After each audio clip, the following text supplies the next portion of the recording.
Halo semuanya, selamat datang kembali di podcast Pemuda Bicara. Nah, kembali lagi bersama aku Feli, di mana selama beberapa hari ini mungkin kita sudah banyak belajar berbagai hal, mulai dari wawasan kebangsaan, bela negara, dan juga hal lainnya. Nah, kali ini, pada kesempatan hari ini, kita akan berbagi refleksi pribadi dan juga kelompok, terkait apa saja yang sudah kita pelajari, dan juga bagaimana kita akan menerapkannya sebagai ASN yang berkompeten, berintegritas, dan juga berdaya saing. Nah, hari ini pun aku nggak sendiri ya. Hari ini sudah ditemani oleh teman-teman, yaitu ada Mas Firman, ada Mas Geral, Mbak Farhani, Mas Fikri, Mas Dama, dan juga Mbak Hani. Nah, mungkin kita mau langsung segera mulai aja. Di mana mungkin yang pertama-tama mungkin kita semua sudah tahu bahwa menjadi ASN ini bukan cuma sekedar profesi, namun juga amanah.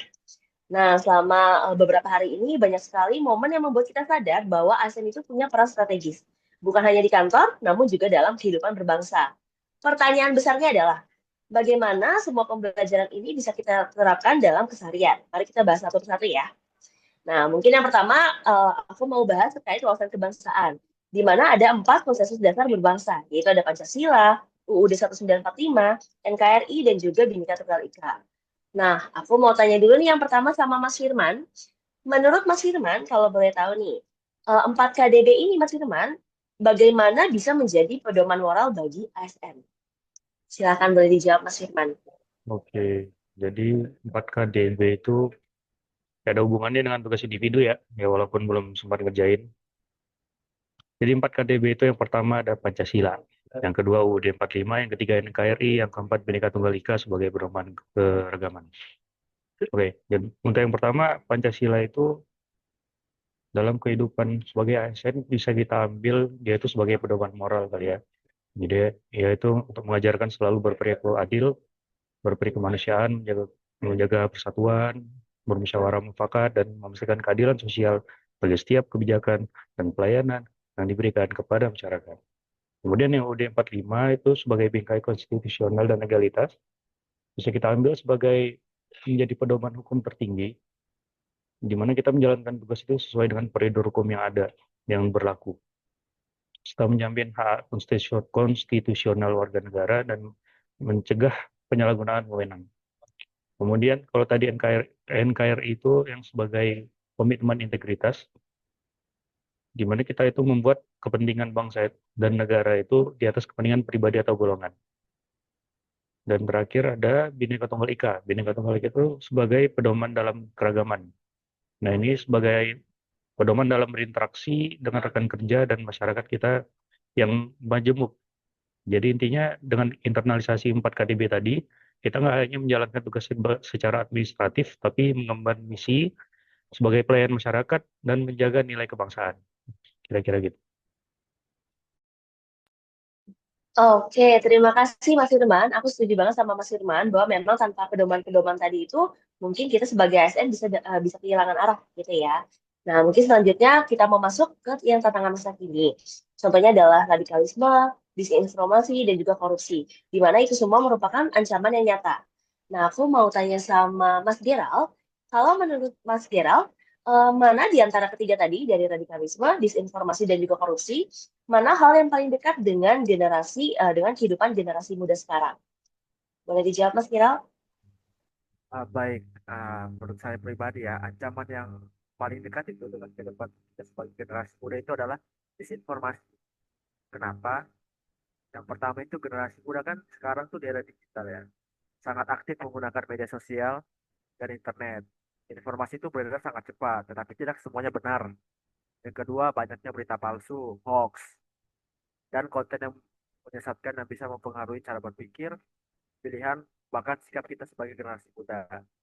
Yang ketiga itu disinformasi seringkali dikemas menarik, sehingga mudah dipercaya tanpa sempat kita verifikasi terlebih dahulu.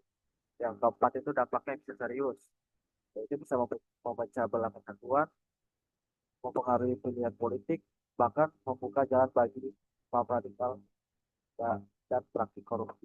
Jadi menurut saya, informasi adalah ancaman yang paling dekat dengan generasi muda, karena langsung menyentuh ruang hidup sehari-hari mereka di dunia maya. Tapi ada tapinya nih, kita harus ingat, meski yang paling dekat keseharian generasi muda adalah disinformasi, ancaman radikalisme dan korupsi itu tentu saja menjadi ancaman yang besar bagi generasi muda. Karena Radikalisme itu jika kita terpapar ideologi yang salah bisa menjerumuskan pada tindakan ekstrim.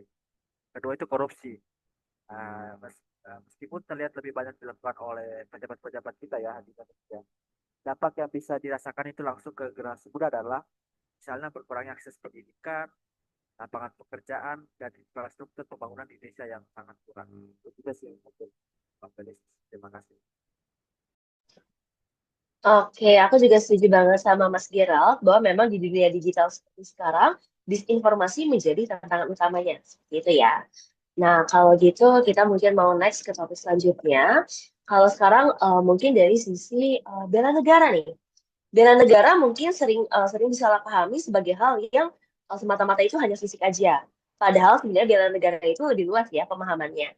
Nah, kalau aku boleh nanya sama Mbak Farhani, kalau menurut Mbak izin, mengapa sih Mbak bela negara ini harus kita pahami secara menyeluruh, baik dari fisik, mental, sosial, dan juga spiritual? Silahkan. Oke, terima kasih Mbak Feli. Nah, kalau ngomongin bela negara tuh banyak orang mikirnya cuma soal perang atau hal-hal fisik aja. Padahal nggak gitu. Bela negara itu juga soal kesiapan mental, sosial, dan spiritual. Fisik jelas penting agar kita sehat dan bisa produktif. Tapi mental itu juga nggak kalah penting karena itu yang membuat kita kuat menghadapi tekanan. Terus ada aspek sosial yang bikin kita bisa hidup rukun dan saling kerjasama. Dan yang terakhir itu spiritual. Ini jadi semacam kompas moral supaya apapun yang kita lakukan nanti itu tetap ada arahnya dan benar jalannya. Jadi bela negara itu harus dipahami secara menyeluruh. Kalau hanya mengandalkan fisik, kita bisa lemah secara mental. Kalau hanya kuat mental tapi nggak peduli sosial, kita bisa jadi individualis. Dan tanpa spiritual, bela negara bisa kehilangan arah moral. Jadi keempat aspek ini harus saling melengkapi dan buat bangsa kita lebih kuat menghadapi berbagai tantangan. Terima kasih. Sekian. Oke, jadi memang bela negara ini ternyata relevan banget ya Mbak Hani sama kehidupan kita sehari-hari juga, gitu yang pastinya penting banget. Nah, mungkin ini aku juga mau nyambung. Ini mirip sama yang tadi diomongin Mas Gerald. Kalau tadi Mas Gerald bilang salah satu tantangan terbesar adalah dari disinformasi gitu ya. Nah, seperti sekarang kita ini hidup di era digital. Nah, kalau aku boleh tanya sama Mas Fikri, izin Mas. Nah, gimana sih Mas ASN ini bisa update teknologi, tetapi tetap punya identitas nasional? Agar nantinya tidak terbawa oleh arus negatif. Monggo Mas Fikri. Oke, baik. Nah, jadi sebenarnya kan perkembangan teknologi ini kan ibarat pisau bermata dua ya. Dia memiliki sisi yang positif dan juga memiliki sisi yang negatif. Nah, di sisi yang positifnya kita bisa memanfaatkan perkembangan teknologi ini, terutamanya dalam menambahkan kecintaan kita terhadap tanah air. Kita bisa membagikan berbagai macam budaya yang ada, budaya Indonesia yang ada kepada seluruh dunia seperti itu. Dengan kecepatan teknologi tentu hal-hal seperti ini kan sangat mendukung gitu kan. Nah, tapi di satu sisi ada juga sisi negatifnya, terutama yang mungkin paling sering kita temui adalah sebaran hoaks atau ujaran kebencian dan lain sebagainya. Nah, tentunya sebagai seorang ASN kita kan harus memiliki perisai seperti itu ya dalam menginformasi atau memfilter informasi yang masuk. Nah, tentunya ini kembali lagi kepada kita, di mana kita harus menambahkan wawasan kebangsaan di dalam diri kita. Jadi hal-hal yang mungkin kita terima dari perkembangan teknologi atau berita-berita maya seperti itu, kita bisa memfilter dulu sebelum kita bagikan atau kita terima mentah-mentah. Nah, jadi sebenarnya bukan perkembangan teknologinya yang salah. Perkembangan teknologinya itu bagus, bisa kita manfaatkan seperti itu kan. Tetapi kita juga harus melandasi diri kita dengan wawasan kebangsaan sehingga jika ada hal-hal yang mungkin kita rasa salah atau hoax atau ujaran kebencian itu bisa terhenti di diri kita tanpa perlu kita sebarkan. Nah, mungkin seperti itu Mbak Felis. Oke, terima kasih. Jadi memang bukan salah di teknologinya, namun kita memang sebagai ASN muda nih, mungkin selain kita bisa gaul di sosmed ya Mas ya, tapi kita juga bisa menjadi agen narasi kebangsaan. Kita bisa menyebarkan informasi-informasi positif di situ. Oke. Next, mungkin aku juga mau bahas di sini terkait mungkin selama beberapa hari ini kan kita sudah banyak belajar ya terkait dari membuat contohnya survei, podcast, video, sampai juga poster digital. Nah, kalau aku izin boleh tanya sama Mas Dama, bagaimana sih Mas rasanya berkolaborasi dengan rekan baru untuk bisa mengembangkan ide-ide tersebut? Silakan Mas Dama. Oke, terima kasih Kak Feli. kembali lagi selama beberapa hari ini kita sudah laksar dan dibagi beberapa kelompok ya. Nah, dari sini kita juga belajar bagaimana tugas untuk memahami pemahaman yang sudah dijelaskan itu tidak secara individu tapi juga secara kelompok.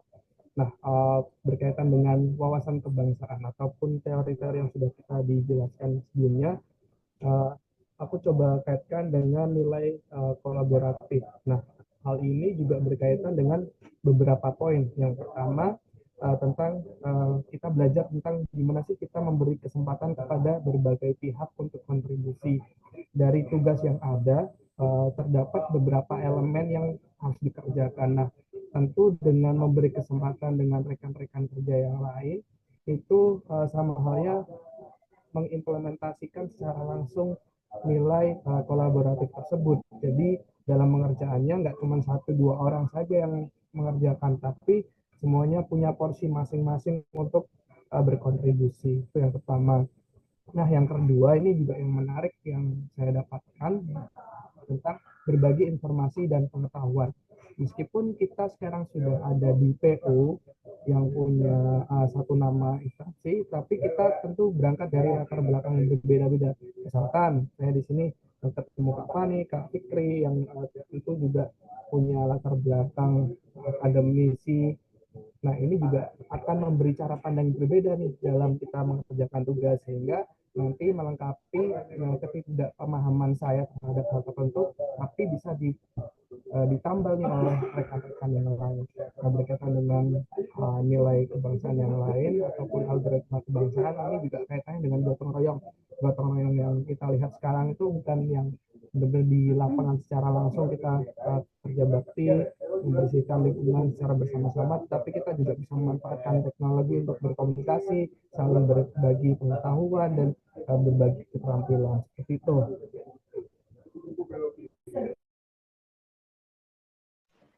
Oke, terima kasih Mas Dama. Mungkin tadi kalau Mas Dama bilang memang kolaborasi ini adalah hal yang sangat penting ya, dari bisa memberi kesempatan berbagai pihak untuk berkontribusi, kemudian tadi juga bisa berbagi informasi, berbagi pengetahuan, dan juga ada gotong royong seperti itu.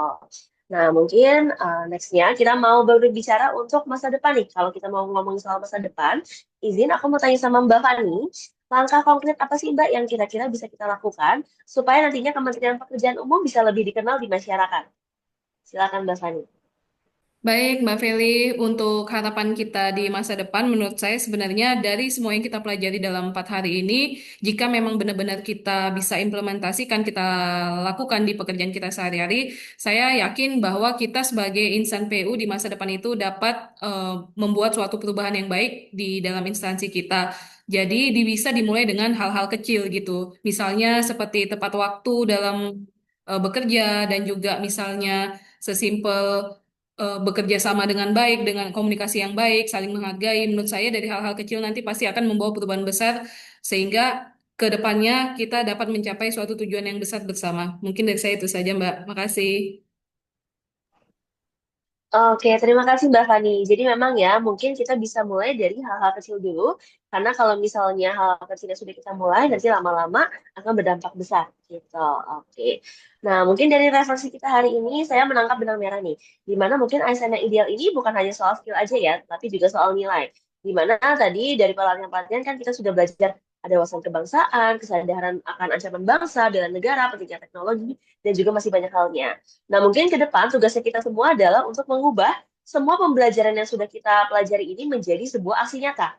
Gitu ya, tadi melayani dengan integritas, juga mungkin uh, mengedepankan untuk nama baiknya pekerjaan umum juga, dan juga membawa Kementerian Pekerjaan Umum ini biar bisa lebih dekat ke masyarakat.